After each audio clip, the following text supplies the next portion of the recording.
In 2016, Danish minister Ida Auken, writing for the World Economic Forum, proposed what has come to be known as Agenda 2030.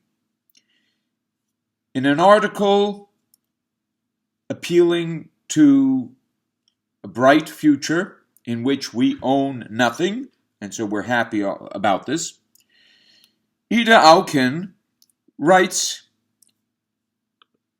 something quite telling, quite instructive, and it offers us a great platform for an important insight into, well, the human situation, but more superficially into what is happening nowadays. It's worthwhile considering what she writes. And we're having here some extracts, highlightings, and ultimately the lesson to be drawn from this text will be brought forth for further reflection. Sometimes I find this fun, and sometimes I just want the algorithm to do it for me. It knows my taste better than I do by now. So the idea here is that we have a machine that is objective, and we, on the other hand, are subjective and always changing. The machine will be able to master the logic, or the mechanisms rather, that account for the changes in my subjective apparatus.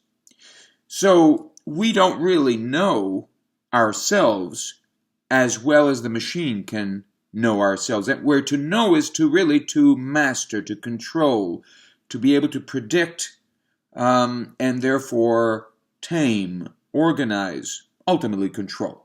So let's move forward with this text. When AI and robots took over so much of our work, this is what in part what Ida Auken is envisioning, right? At some point we will look back and think, okay, this is what happens. We suddenly had time to eat well, sleep well, and spend time with other people. The concept of rush hour makes no sense anymore, since the work that we do can be done at any time. I don't really know, if I would call it work anymore. Now, here's the key. It is more like thinking time, creation time, and development time. So, we don't have to work as we did in the past. This is what our life has become. For a while, everything was turned into entertainment, and people did not want to bother themselves with difficult issues. It was only at the last minute that we found out how to use all these new technologies for better purposes than just killing time. So, you don't have to do anything anymore. Now what do? Entertainment? Something's better than that. What precisely? This is what our talk here is really about. My biggest concern is all the people who do not live in our city. Those we lost on the way. All right, those left behind by the system. Those who decided that it became too much, all this technology. Those who felt obsolete and useless when robots and AI took over big parts of our jobs. Those who got upset, here's the subjective side, with the political system and turned against it. They live a different kind of life. Well, here it says different kind of lives, okay. Different kinds of lives, or of life, all right, outside of the city. Some have formed little self-supplying communities. Others just stayed in the empty and abandoned houses in small 19th century villages.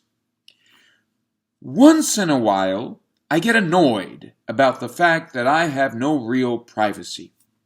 Nowhere I can go and not be registered. I know that somewhere, everything I do, think, and dream of, is recorded. I just hope that nobody will use it against me. This is the key. I just hope that nobody will use it against me. But now, let's consider what was said before. In light of this thought, who would ever use the machine against the people who are enjoying themselves, who are entertaining themselves? And the answer is given by Ida's greatest concern. My biggest concern is all the people who do not live in our city, those we lost on the way. The retrogrades, those who have stayed behind, outside of the system, they constitute the last existential threat to the system. As long as the machine that is in charge, AI, everything is fine, because the machine knows us better than we know ourselves. But what if some people are left behind? In Aldous Huxley's Brave New World, that would be the savage. What if there were a bunch of savages, but various clans of savages left out, the retrogrades, the renegades? They could come back and use the machine against you, against all those who rely on the machine. The pure, immaculate machine, objective, that knows us better than we know ourselves. So this is what life is beyond mere entertainment. Checking that no one's left outside, that no one escapes. The police, so the police that is in charge of being sure that everyone takes his little Soma pill, to get back to Huxley's Brave New World, that everyone's in line, that everyone's living scrutinized 100% by the AI machine, that everybody accepts the authority, the paramount, supreme authority of the machine. That, of course, is objective in the respect that it has no subjectivity. What does this mean? Ultimately, it has no soul. It's just a machine. And it can calculate what is in the best interest of the subject, who doesn't quite know himself because he's filled with contradictions. Contradictions are eliminated. There are no more contradictions left, and thus no more objections left in the society of the future. Technocracy is the solution to the human problem, to the problem of the soul, to the deepest yearnings of man. We no longer need to yearn unless for entertainment purposes within the machine. We can yearn as in a dream. That's perfectly fine, as long as the dream feeds in the machine. So, are we just to dream? Here is the key. We will have in the future dreamers, but tendentially and potentially all dreamers, or at least the majority, should recognize as their foremost duty and responsibility to detect anyone who steps out of the system. That is absolute Stalinism, beyond anything Stalin could ever achieve in the 20th century. Well, now, what lesson are we to glean from this manifesto of the World Economic Forum? We're here dealing with technocracy as ideology. What does this ideology tell us? It tells us that we should all pretend to be angels. not to own anything, to share everything. There's no product, there's no thing, it's all a service that is administered by, governed by the machine. This ultimately means that we have to pretend to be all good. There's no need to think about the soul, no need for purgation, for ultimately for sacrifice. Everything is settled. The fundamental questions have been answered, solved by the machine. World peace. If there's world peace, then we're all angels. Except that we need a machine to pretend to be angels. So here's the thing. We should all pretend to be angels. Otherwise, we would be left out as not merely savages, but a threat, an existential threat to all people who have jumped on the bandwagon of technocracy, everybody who's pretending to be angels. So we're all beautifully kind and joyous angels, or rather, pretending to be, but that it doesn't matter because to be is to pretend now in the machine. It's virtual, a virtual life, virtual angels. We have a virtual being to begin with. If we don't participate in the game, we risk becoming worse than savages. We risk becoming terrorists. We risk undermining the whole game. So here's the deal. You're either an angel, or rather the pretense of an angel, or you're subhuman, a savage that risks becoming a devil. Where is humanity in all of this? Where is the education to humanity? Where is a classical liberal education? That's out of the window. So time has run out for the education of the human, the education to classical virtue, to prudence. And the technocrats have decided that we have run out of time. And, well, because modern society cannot handle things anymore.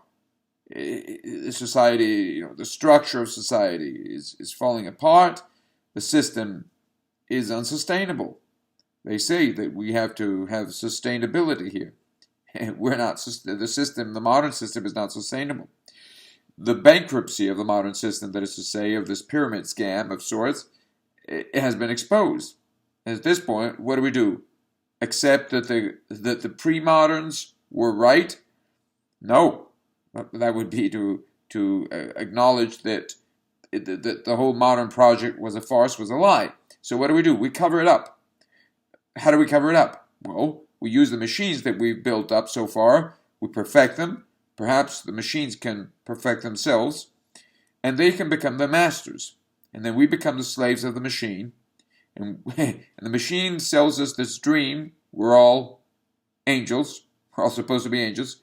And in exchange, we have to play into the machine by pointing out, spotting those who are not pretending to be angels. In other words, this is a system of zombies. And if there's anyone who happens to be still human, you point your finger at him and you say, "There he is. There he is. Go catch him." Because he's a subhuman. In fact, there is no recognition of humanity. He is a dangerous savage that risks at any moment, if he's not already that way, to become the only existential threat, the foremost at any rate, that we face as a system. There you have it. So the Deus Ex Machina, the machine is in charge, and it has banned our humanity. We live in transmodernism. We're all supposed to be transhuman. The Übermensch of Nietzsche is exposed now as the one who has crossed over, literally in German, the one who has crossed over is a transhuman. human. He's crossed over and he has ended up where? In absolute freedom? Yeah. The pretense of absolute freedom, however, in the machine. We are gods in the machine, and we don't dare, right, come out of the system. We cannot stand, therefore, the sight of a human being.